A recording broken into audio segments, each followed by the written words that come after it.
Aquí estamos. El periodo de la Edad Media. Bueno, vamos a comenzar por decir que en realidad el periodo medieval heredó en términos generales tanto el sentido jurídico como el sentido filosófico de la palabra dogma.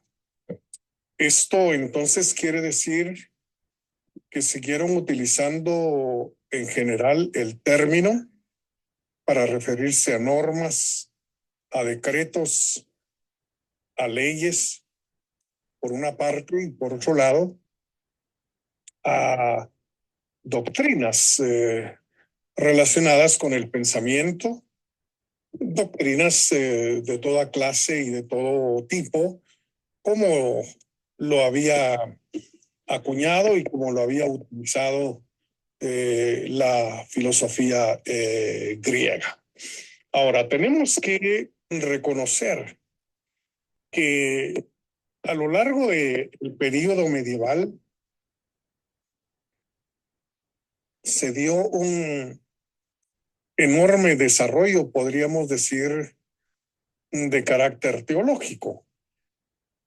Recordemos que durante el periodo medieval, pues la religión cristiana fue dominante prácticamente en buena parte del mundo, tanto digamos en el lado occidental como en el lado oriental. eh, pues la iglesia cristiana tuvo una preponderancia muy grande, ¿verdad? Al grado de prácticamente regir y orientar la totalidad de la vida de los hombres, en lo político, en lo económico, etcétera. Y entonces hubo realmente un auge, digamos, enorme del pensamiento teológico durante ese periodo, pero muy a pesar de la importancia que la teología tuvo en el medioevo, lo cierto es que no hay durante ese periodo un significado estricto del término dogma.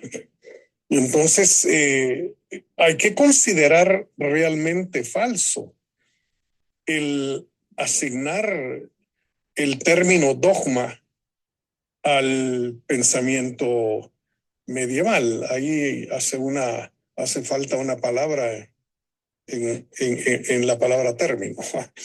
Entonces, estamos diciendo que no es correcto decir que el término dogma apareció durante el pensamiento medieval y durante el periodo medieval.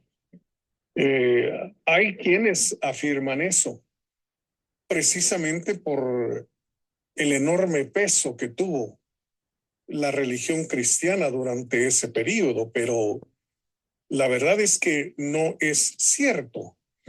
Como vamos a verlo tal vez ya el próximo día de clase, el término dogma tal como lo entendemos el día de hoy es producto de la modernidad. No es resultado del pensamiento medieval, sino producto del periodo moderno. Pero eso vamos a dejarlo para después, solo es una aclaración, digamos, respecto a que la afirmación de que dogma es un término que se acuñó durante el pensamiento medieval, pues no debe ser aceptado porque no es algo que corresponda a la verdad. De hecho, recordamos aquí que uno de los grandes teólogos del periodo medieval fue precisamente Santo Tomás de Aquino, quien llevó a cabo su labor teológica en el siglo XIII. ¿Verdad? En realidad, la obra escrita por Santo Tomás es una obra verdaderamente gigantesca, ¿verdad? Solo su suma teológica pues es en realidad una obra vasta. Pero cuando Tomás usa el término, lo usa tanto para la fe cristiana como para referirse a las herejías. Aquí tengo una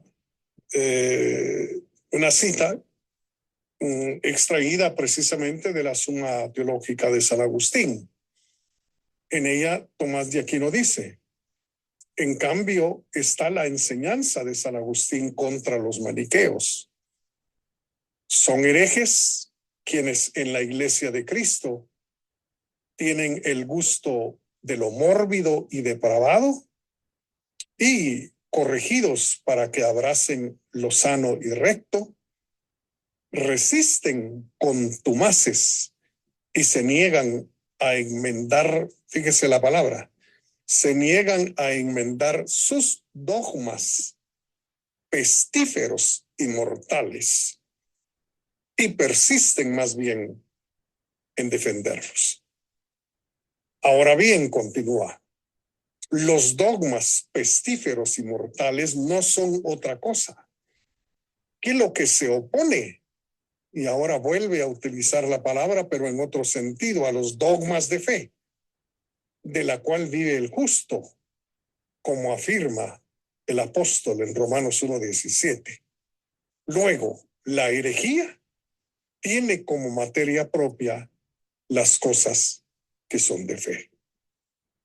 Aquí creo que tenemos muy claramente expuesto el que durante el periodo de la Edad Media el término dogma no se utilizó exclusivamente para el pensamiento cristiano y sus grandes doctrinas. Aquí, como decimos, este gigante medieval que es Tomás está empleando el término tanto para referirse al pensamiento de los herejes, desencaminados totalmente de la verdad, ¿verdad? Pero también utiliza el término dogma para referirse a las creencias propias del pensamiento cristiano, ¿verdad?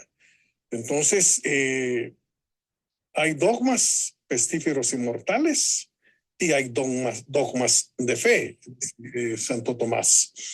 Entonces, la herejía reconoce, Santo Tomás tiene como materia propia las cosas que son de fe, es decir, el pensamiento herético elabora sus doctrinas torcidas, sus dogmas torcidos, teniendo en cuenta y refiriéndose a los dogmas de la verdad, a los dogmas de la fe. Entonces creo que esto nos deja en claro que durante la Edad Media no hay realmente una definición estricta, digamos, del término dogma. Ahora, el significado que actualmente le damos nosotros al término dogma como una doctrina, como algo que el creyente debe creer para su propio beneficio y para su propia salvación, bueno, todavía no surge en la Edad Media. Ahora, es interesante que el término más común, digamos, o uno de los términos comunes durante el período medieval fue el término artículos, ¿verdad? Este término artículos fue utilizado para referirse a una verdad divina que está por encima de la razón humana, ¿verdad? O a una doctrina comunicada por Dios y que nos obliga definitivamente a ser obedientes a la fe. Aquí hay dos elementos que que hay relacionados con estas dos expresiones. Por un lado, la revelación, ¿sí? Por otro lado, la revelación y por otro lado, la obediencia que exige precisamente aquello que ha sido revelado por Dios, ¿verdad? Recordemos que la cuestión de la revelación fue una de las cuestiones que vino a diferenciar el pensamiento cristiano de la filosofía griega, porque ni los griegos ni los romanos, en ese momento cultural en que aparece el cristianismo, ni los griegos ni los romanos sabían nada de la revelación, ¿verdad?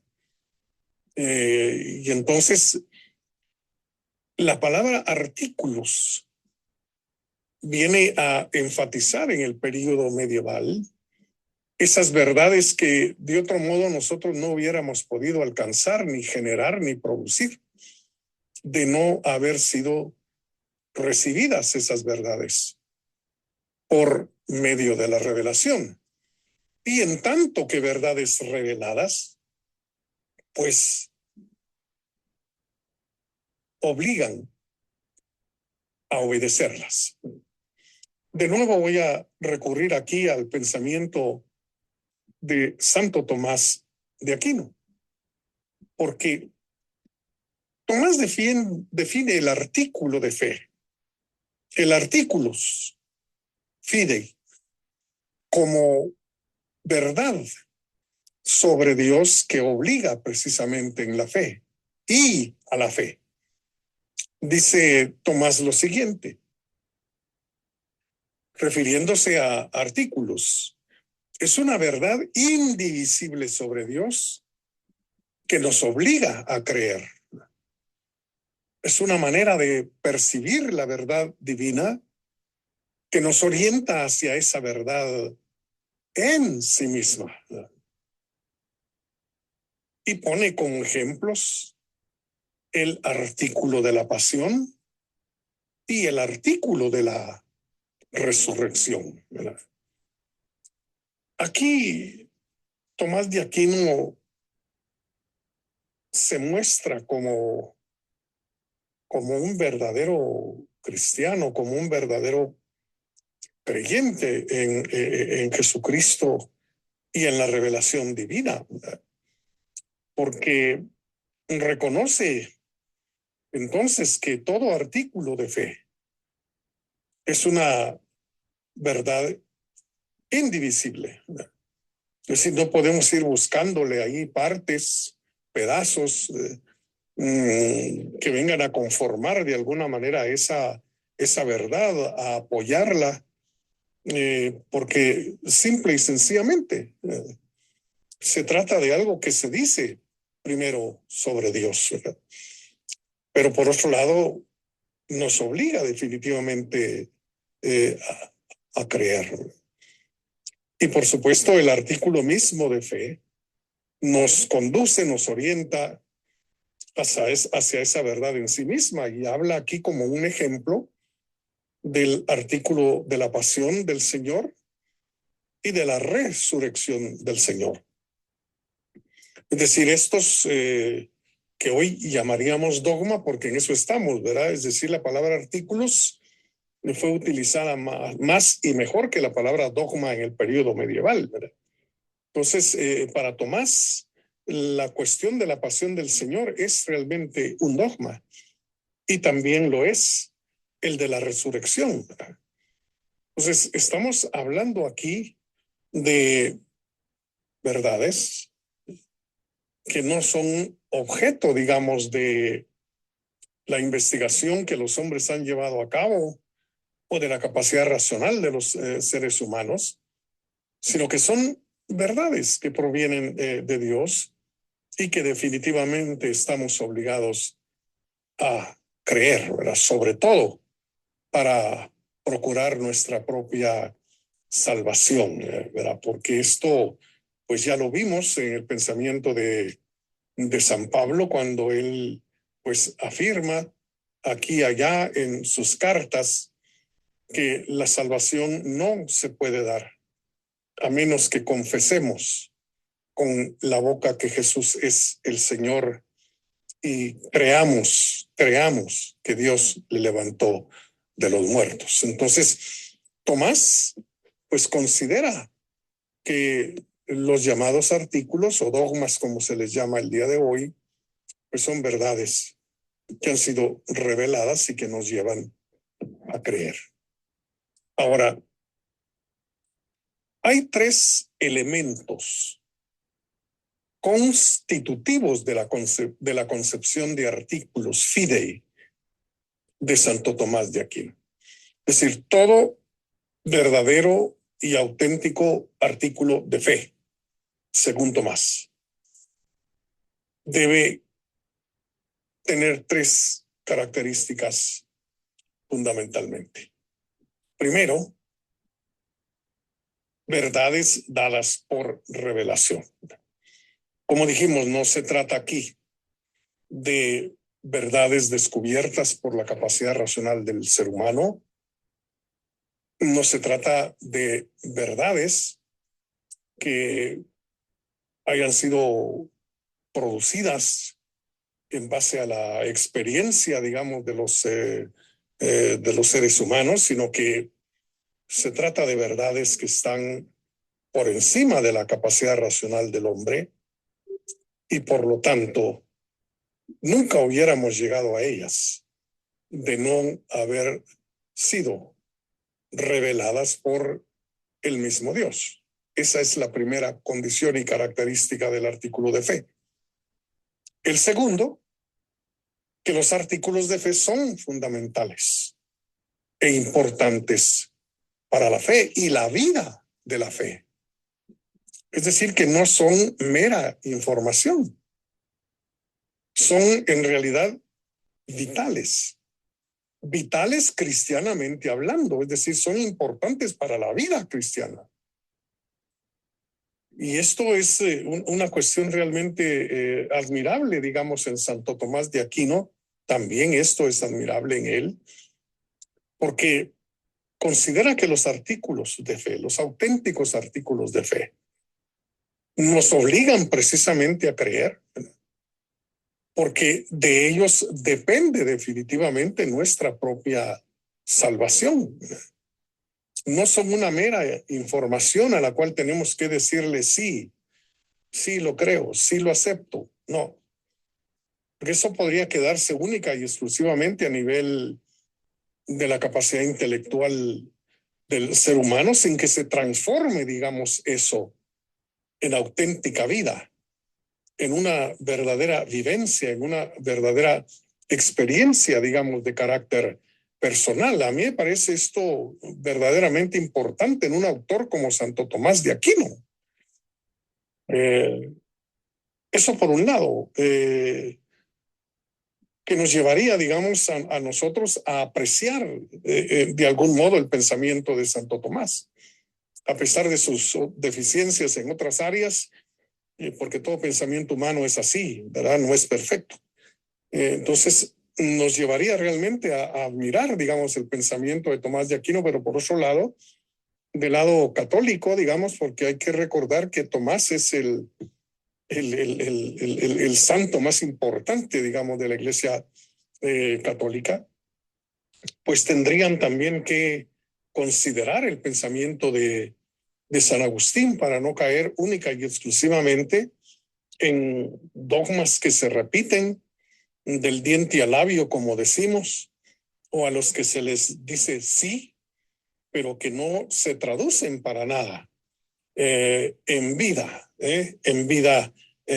cristiana, en vida espiritual, porque eso es lo que Santo Tomás de Aquino está diciendo, que resultan verdaderamente fundamentales e importantes no solo para la fe como creencia, sino para la vida misma del creyente, la vida espiritual, la vida de la fe.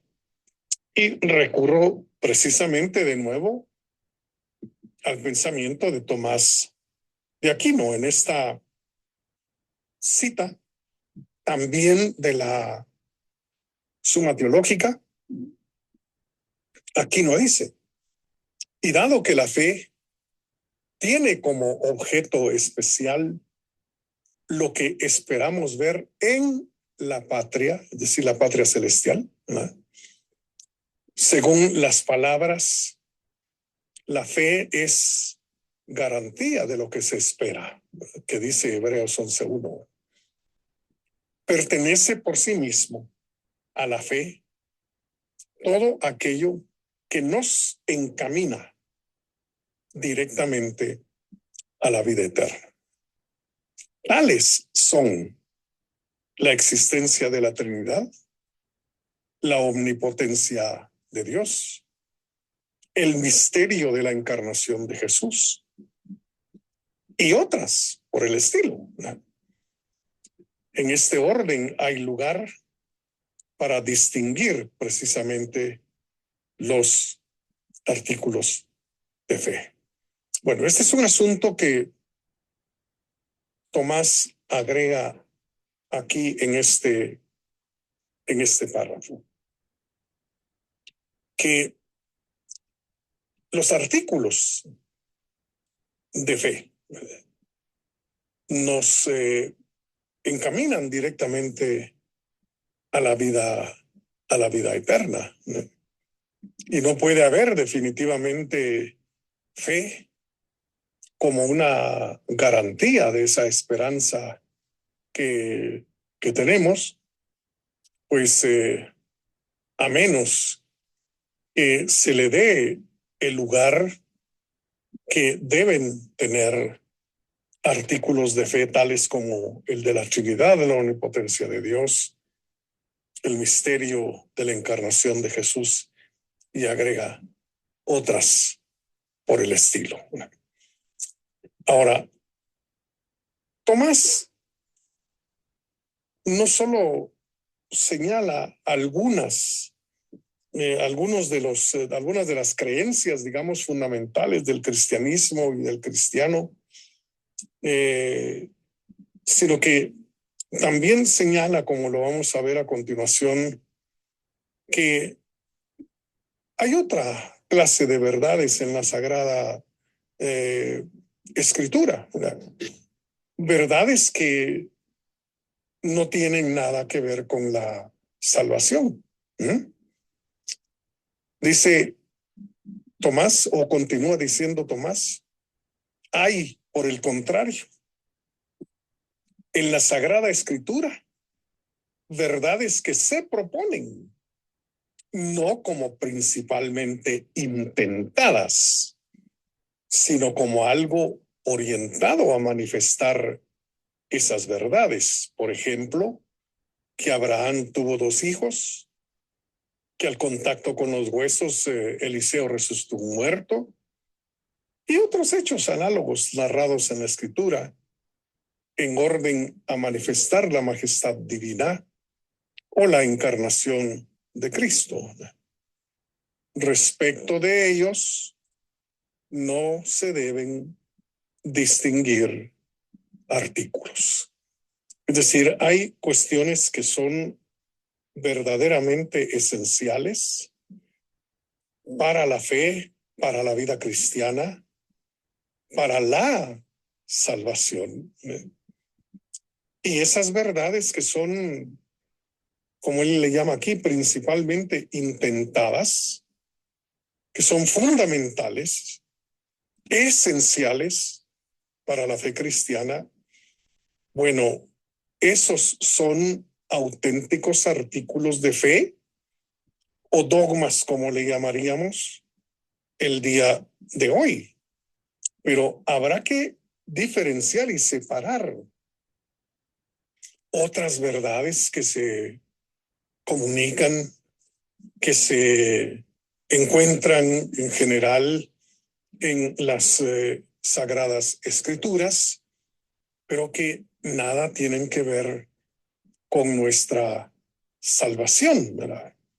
Menciona, por ejemplo, el caso de Eliseo, que resucitó un muerto, es decir, lo que Tomás está diciendo, este relato revela la omnipotencia de Dios. La omnipotencia de Dios sí es un artículo de fe, pero no tengo realmente por qué hacer de esa resurrección, qué sé yo, una especie de doctrina, digamos, ¿no?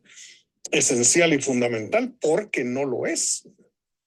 Y me parece que aquí Tomás también está, no está hilando fino, la verdad. No, es decir, está estableciendo pues distinciones muy importantes entre aquellas verdades que son fundamentales para la salvación y otras que aunque sean y sigan siendo verdades, pues no son verdades esenciales, ¿verdad? Igual podríamos traer a colación toda una serie de acontecimientos que encontramos en los evangelios, ¿verdad? Por ejemplo, que Jesús hizo lodo, lo untó en los ojos de un ciego y empezó a ver, ¿verdad? Si hacemos de eso realmente un dogma, pues vamos a parar echándole lodo a la gente para que reciba de alguna manera algún tipo de bendición, ¿verdad? Pero por otro lado, también hay otro relato en los evangelios de un ciego al que Jesús no le echó lodo, ¿verdad? Y no simple y sencillamente ordenó que recibiera la vista y ya estuvo, ¿verdad? Entonces, si nos pusiéramos realmente a hacer de esto un dogma a rajatabla, pues ya tendríamos las iglesias del lodo y las iglesias que no usan lodo, ¿verdad? Es decir, porque en eso lamentablemente hemos caído al no hacer esa diferenciación tan importante que Tomás está haciendo entre